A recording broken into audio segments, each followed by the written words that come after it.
introduce to you Angela Huntsman. So Angela is our wonderful facilitator for the day, who will be tasked with keeping us on track, cracking the whip, being Dr. Phil or Oprah, whichever takes your fancy. So that's Angela's task today. So Angela has a varied background. She's done consulting work for the Department of Health and Ageing in developing community capacity building projects in local areas with a focus on carer support services and carer issues. She's worked with large companies with executive teams that links personal growth and development to organisational values and growth. Angela's assisted a range of NGOs, non-government organisations, with strategic planning and development, and also developing their cultures. She certainly has helped our organisation like you wouldn't believe. Angela's a lecturer in clinical psychology at the University of the Sunshine Coast. So don't let the word psychologist put you off. She's not going to come here in a white lab coat and poke and prod you. She's here to assist. Angela is a humanist with a deep interest in individual development and growth. She has a positive outlook on life in general. She has been a carer, so she understands. She has a wonderful son and 2 dogs called Zimba and Mr. Pollywaffle, who I actually spoke to on Skype. So it was really interesting having those conversations halfway across the world. So can you please make welcome Dr. Angela Huntsman.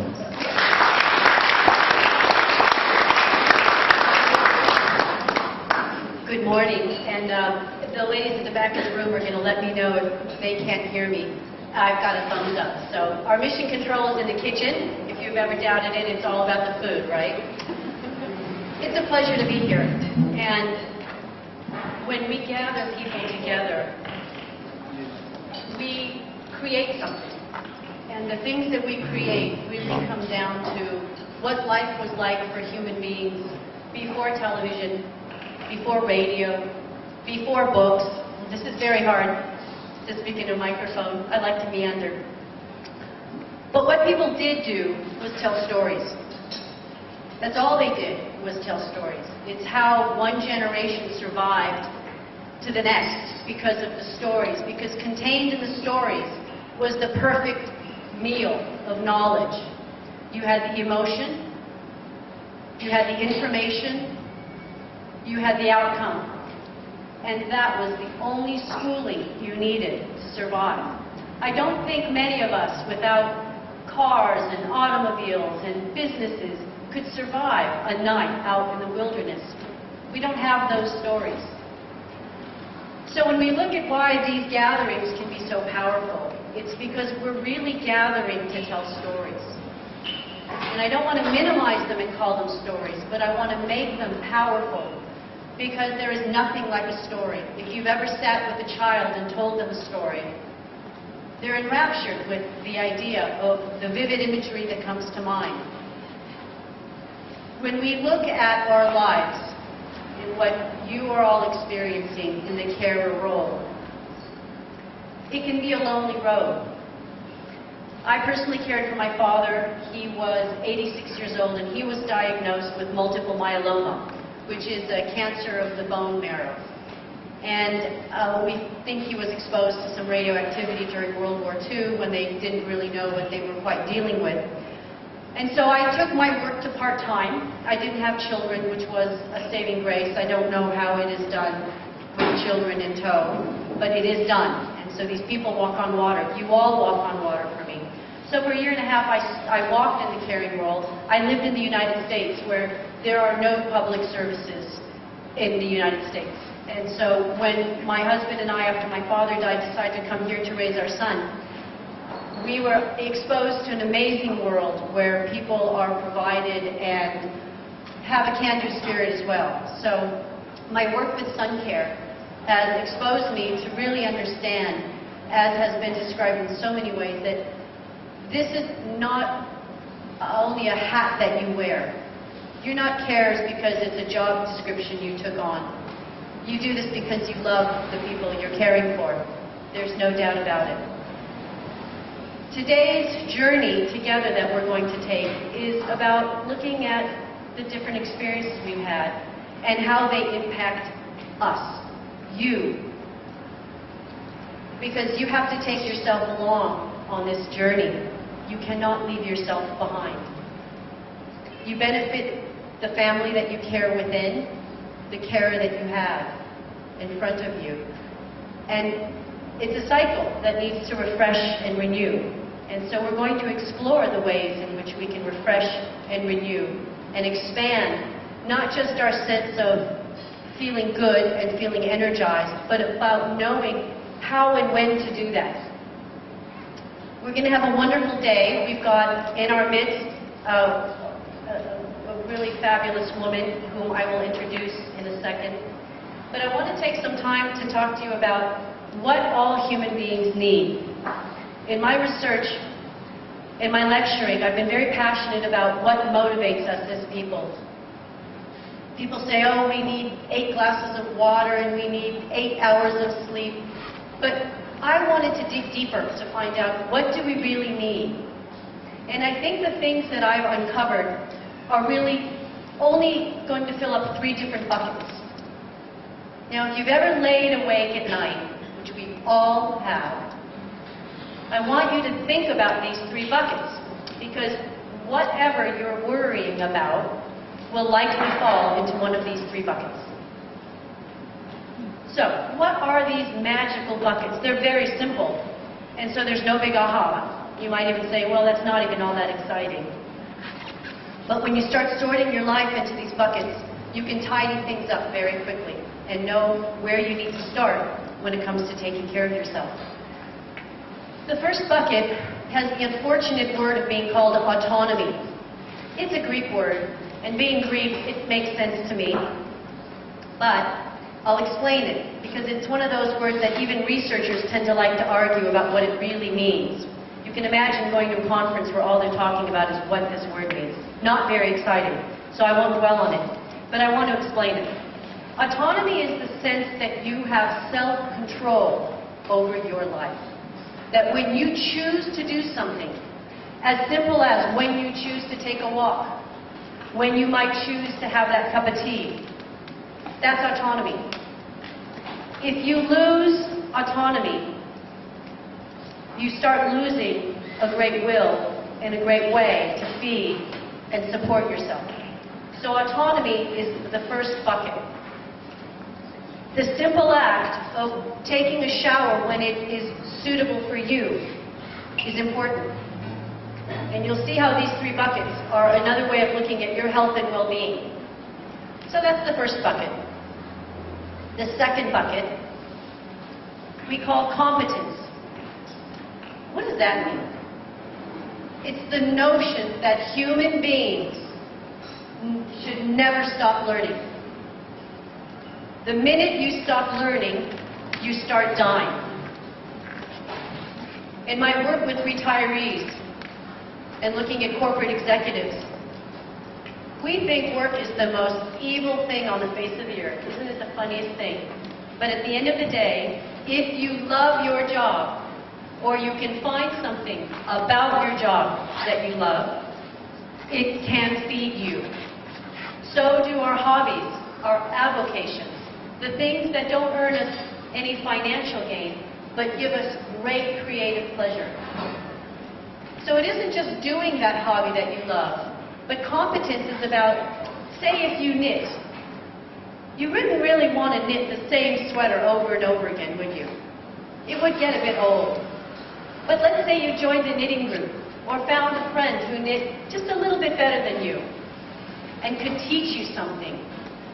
That spark is some high-octane petrol, as we say in the States. We say fuel, but it feeds the soul.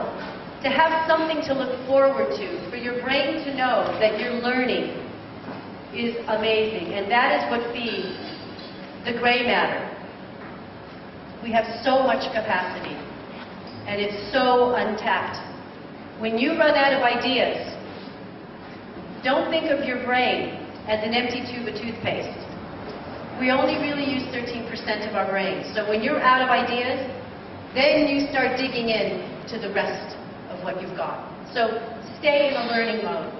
The third bucket, and you'll see why today is so important, and making connections and maintaining connections is so important. The third bucket is relatedness. We need to relate. Human beings are social creatures. Even if you're the world's biggest introvert, it doesn't mean you don't like people. It just means you need to recharge alone more often than us extroverts. But we need people. We need to connect. We need to share the stories. We need to share the same physical space. One of the things that the next generation has to contend with is that they think that having 500 friends on Facebook is relatedness, is connectedness. Now, I might have a friend in Moscow that knows my every move, right down to where I had my last coffee. But the kind of connectedness that really feeds our souls is if I ask the question, if you are at your front door and you realize you've locked yourself out of the house, who in your neighborhood has the key to your house? That is connectedness. So you see, you can have friends text you all day long, for those of you that have entered this 21st century of ours. You can have your daughter sending you photos of her child at the beach in Dubai. But finding people to share the same space with you is very important, because there's a power and a human energy that we cannot deny. So those are my 3 buckets. Keep them handy. If they don't work for you, find what does, because it's always just the start. But see if they help you organize the things that are missing in your life. Do you need to be learning something? Add that. Do you need to be maybe asserting your autonomy and saying, you know what, I'm going to take a shower, something that simple, when it suits me. We'll be around to talk more about that as the day progresses. So, storytelling. We have a fabulous woman here to tell us in her own words some stories. And I'm going to introduce her first, and then I'll come back because we're going to carry on. I'm going to be sort of nipping in and out. We'll talk a little bit about how the day unfolds later. We'll also talk about the packets and how important the evaluation forms are, because they help us understand your stories, your perceptions. But first, let me introduce to you a woman named Noeline Brown. I am speaking a name I have not uttered before, because I didn't have the good fortune to grow up in this country. But I'm no doubt saying a name you've all heard. Noeline Brown is one of Australia's best-loved actors. She's performed internationally in every form of entertainment: television, theater, movies, film. She's written books, her own, including her own autobiography. More importantly, she's connected with the community, with where people are. She is engaged and alive, and wisely the Department of Health and Aging has touted her to be the ambassador of health and aging. Because aging is something that we've been doing since time immemorial. But how we do it is very important. So I hope I've not left anything off. Noeline, please come grace us with your presence. A big warm round of applause.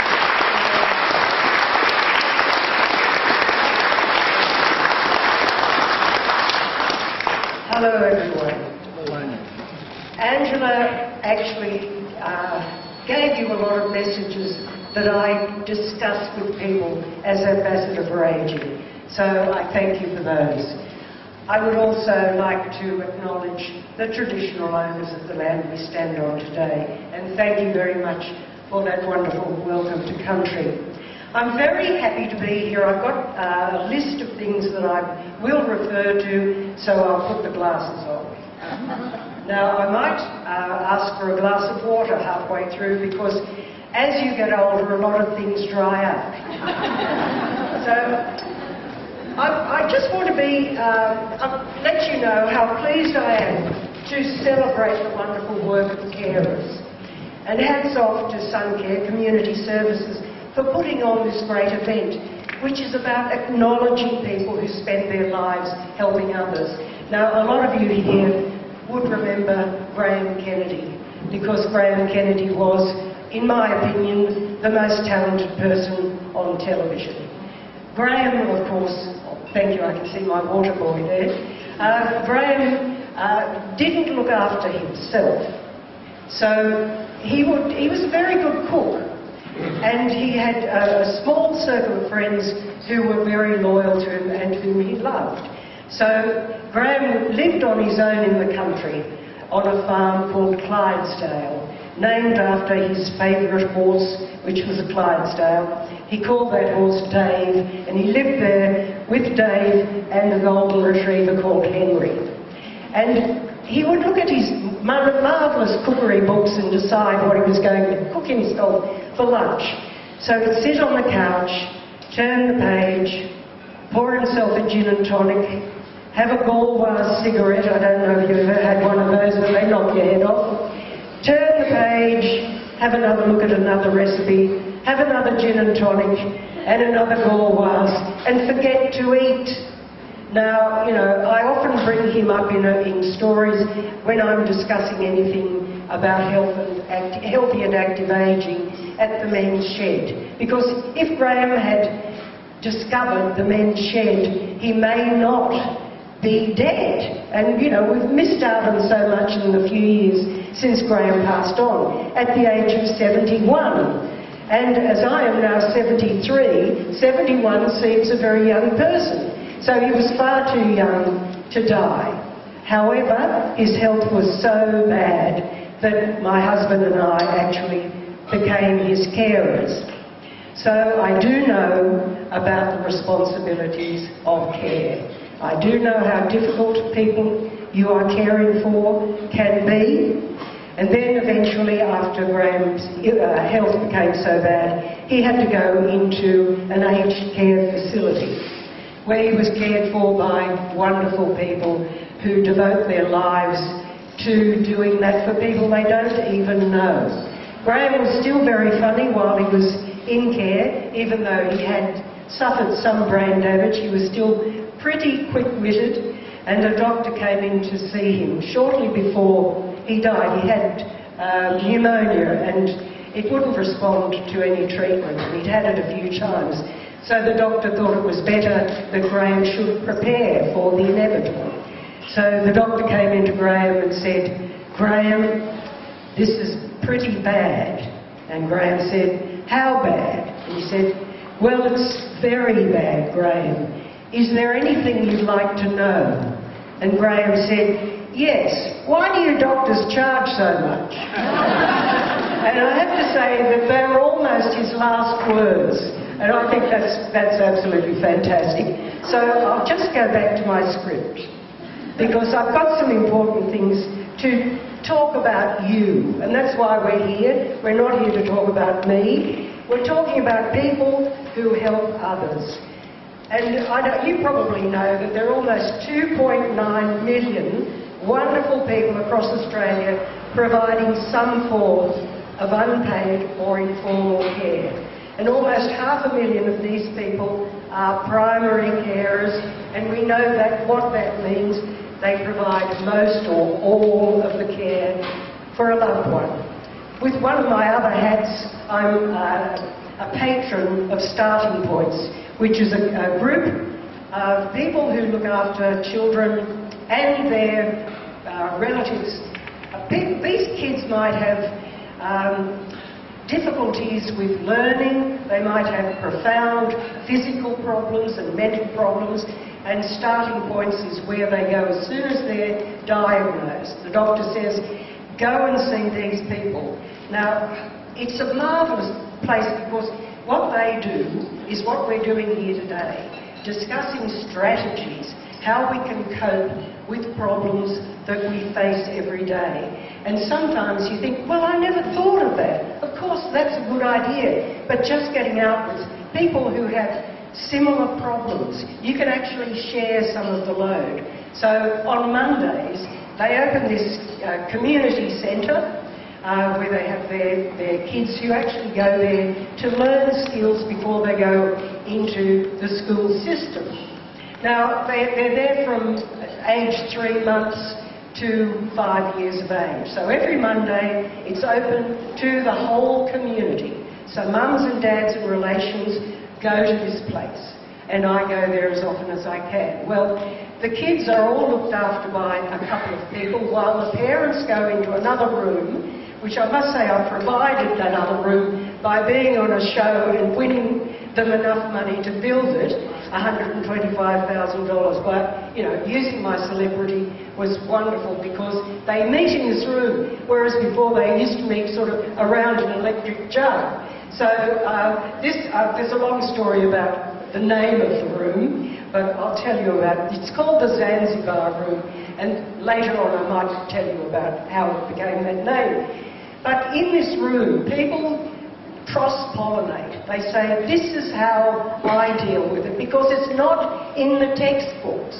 And somebody else says, and this is how I deal with it. So it is a wonderful, inspiring place to attend for the community as well, because then the community says, oh look, I might just volunteer to help you with your person, whether it's a frail aged person needing care or a young child who has difficulties. I might give you a bit of a spell so you can go off and have a massage or do some shopping or something like that. So I know you will probably be talking about similar things today, so I'll be very interested to hear about them. So I'm going back to the script, because we all know that for the majority of carers, there just aren't enough hours in the day. In fact, Australian carers spend an average, this is an average, of 40 hours a week looking after a family member. And we all know that there are people who spend much, much more time, even than 100 hours a week. Carers, and we all know that we're a diverse group, and any attempt to make generalisations about them is just not doing them justice. Some people think that carers are mainly women, but the truth is there are hundreds of thousands of men providing care each and every day. And here's something that may come as a surprise to you. There are actually more male carers than female carers in the 65 and older age group. I've also met some very, very young carers as well, who don't actually consider them, had never thought that they were carers, till the Carers Association embraced them. So carers are many, many faces, but you are the human face of caring. And while your personal stories may differ, what you all have in common is a deep-seated compassion and a willingness to make personal sacrifices for the people you hold dear.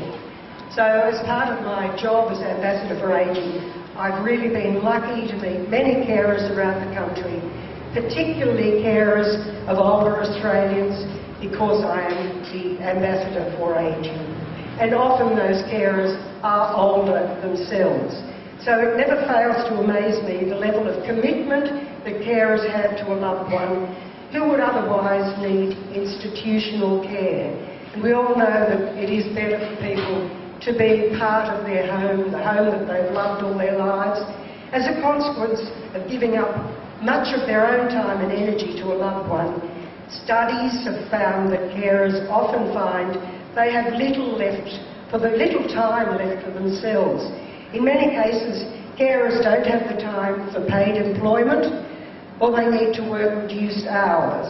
While carers are often unable to work, their unpaid contribution to Australian society as carers and volunteers, as I've said, is worth billions of dollars every year. And studies also reveal that many carers find it hard to stay connected with their friends. And the message that we got from Angela is a very important one, because we need to be connected. We need to be part of the community. But we don't want to have that reduction in our social lives, but it does happen when you're a carer. But it also can put the health and well-being down on the list of priorities. So even though caring for someone is challenging, the vast majority of carers say they find great reward in the assistance that they give. And there is a certain satisfaction and joy in helping someone. And you know, you can't replicate that in other parts of our lives.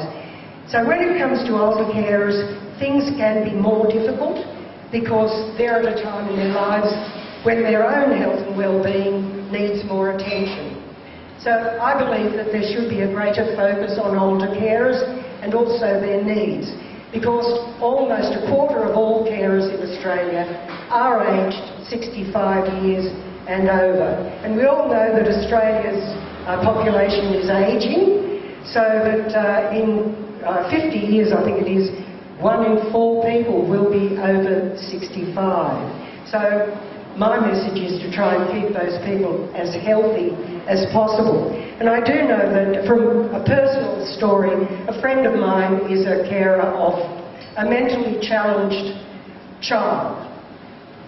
And one thing she found she was doing was caring for herself in an unfortunate way, but it's an understandable way. When she was stressed, she would have a glass of wine. And then that glass of wine became many glasses of wine. And my friend became an alcoholic, which was helping nobody. So she had to go in and get treatment for her addiction. And she's now able to work with her son. But her son is very, very challenged. He is now about 15 and he is autistic on the wider scale, the top end of the scale. So he's also a runner and he escapes from home. And because he's such a strong young man, it's been a real problem for her. But because of her alcoholism, she wasn't part of the community. So she didn't have anybody to help her. She had her husband, but her husband was away working. He was a miner working fly in, fly out. So she would spend 24 hours with this son. And of course she had another son who was also suffering. So this is the thing that can happen. We can smoke too much, we can self-medicate, and we can drink too much. So we need to be aware of those issues. I think myself, 1 glass of wine's all right at night, but I think any more than that. You've got to really think of yourself as a machine, and you've actually got to feed that machine. You've got to look after it. You are the most important person, not only to the person you're caring for, but to yourself. And very often, when we're in a caring role, we get the burnt chop syndrome. Oh, it's only me. I'll have the burnt chop. But you should think, I am the most important person, because without me, my loved one would not be able to get by. So you have to look after yourself. You have to eat well, you have to have a bit of exercise, and of course you have to have some time to yourself. So, I'm going back to the script. While we're on that subject of older carers, let's consider the plight of the ones who care for their adult sons and daughters. And I've just been talking about my friend's experience, and she did not use her circle of friends. She became divorced from them. So we reached out to her, and I say we, I'm also with another group of people who look after people in the acting profession. So I'm the chair of the Actors Benevolent Fund, and we go out to people who might be experiencing these challenging problems, and we say, is there any way we can help? So I also talk about, wherever I go, not only to carers, about the positive messages about eating well, staying active, and I'm sure we'll be discussing those things later on. We do know that carers don't look after themselves, and I think there are reports that have been done on this, that they look after themselves least of all Australians. So we have to do something about that. When it comes to carers, they don't generally have time to go to the doctors, to have their regular checkups, or have that time for regular exercise. I can see somebody smiling there, so it does resonate. Nor do they have the opportunities to make healthy choices in their lives. But I think if you've got the opportunity to have other people helping you with your care, and that's by being part of the community, you may be able to get them to help you doing the shopping or minding your loved one while you go shopping, something like that. Because there are people out there who volunteer for this sort of thing and love doing it. I've got a friend called Maureen, I talk about her all the time. She retired from her business and she said, I'm now going to help older people. Well, she does it in a great variety of ways, and one of the ways is she goes into people's homes and she says, I'm babysitting today, and the person she's babysitting is often an 80-year-old or a 90-year-old or a younger person who may have had a stroke or whatever. Sometimes she stays the weekend there so the partner can actually go to the city and go and see a show or something like that. So that's what I mean about being part of the community. That will only happen if somebody says, hey, I'll put my hand up, I'd like to do that. So you have to absolutely make sure that your mental health is good. And we heard from Angela, learning something new is really, really important, and it has to be challenging. People say, I do the crosswords every day, but that means you just get good at crosswords. So if somebody says, why don't you learn computer skills, and you say, oh, I don't think I'd be able to do that, do it, because it's fantastic. And if you do find yourself stuck in the house all day, you can actually get time to use your computer and Skype and do all of that other things and stay connected. It's a wonderful tool. It's also a wonderful tool for a frail-aged person who is at home and wheelchair-bound or whatever. It opens up a whole new world for them. To be able to say hello to a relative in another country is fantastic. Have I been going on too long here? Oh, okay, I'm not sure. I know your lives are mostly taken up by the things you need to do and the care you have to give to your loved ones, but if you don't look after your health and well-being, you may eventually build up resentment to the demanding life that you have. Now, I know this is true because last week I was at a community conversation with the Minister for Health, for Health and Mental Health, Minister for Ageing and Mental Health, Mark Butler, and he went to Deception Bay in Queensland and had a conversation with a lot of residents. Some of those people were carers and they had other issues as well, but it was what they wanted to talk to the government about.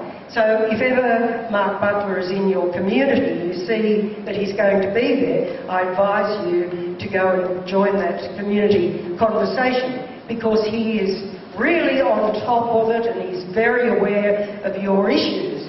So, but there was one woman who was so... I just looked at her face and she was so angry and unhappy.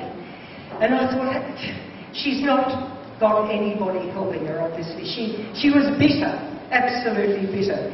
So if she had been able to be at a forum such as yours today, she would have learned so much.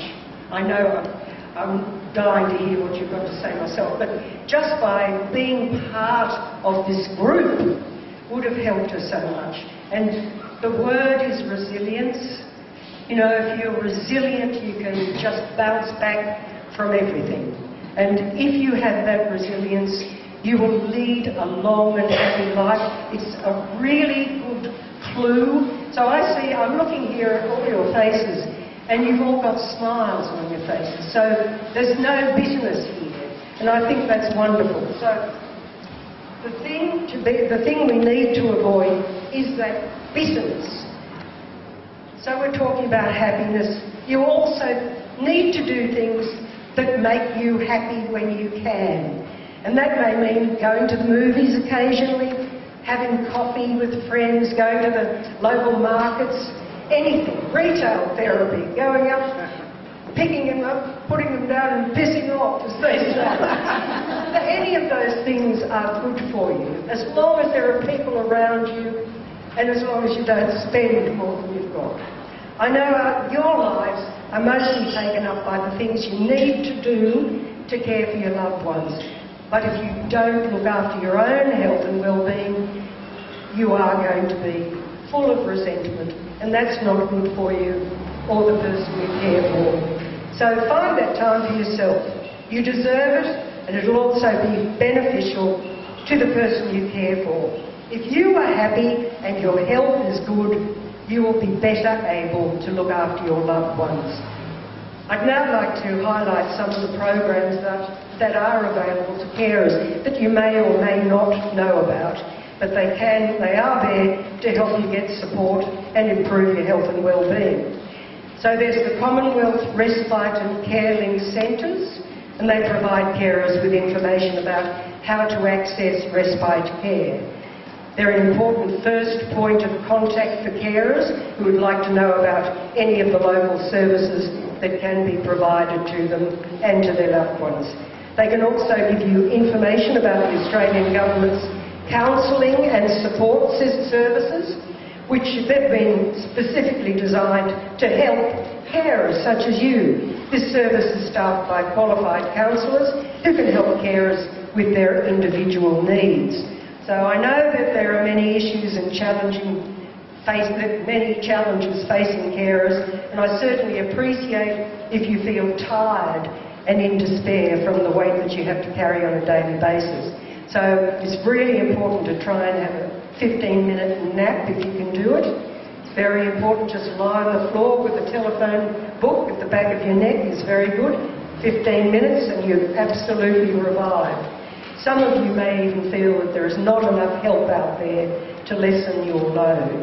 So I really understand that. So I'm very, very glad that there are organisations like the Suncare Community Services who try their best to alleviate some of the stress for carers by providing great information and support services. So to the carers here today, I want to finish by saying that you are the true heroes. What you do for others may not receive the public recognition that you deserve, but you are what's good about the world. Now, your generosity, your kindness, your selflessness, that's an inspiration to us all. So as Ambassador for Ageing, I want to thank you personally for improving the lives of others. So please remember, be kind to yourselves. Thank you.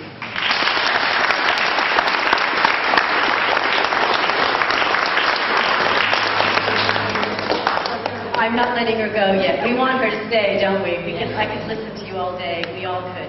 We'd like to present you with a very wonderful, warm thank you for your presenting today. And it's been a real gift to share with us your personal stories, your gift of speech and eloquence, and we hope you stick around. Thank you. A warm round of applause.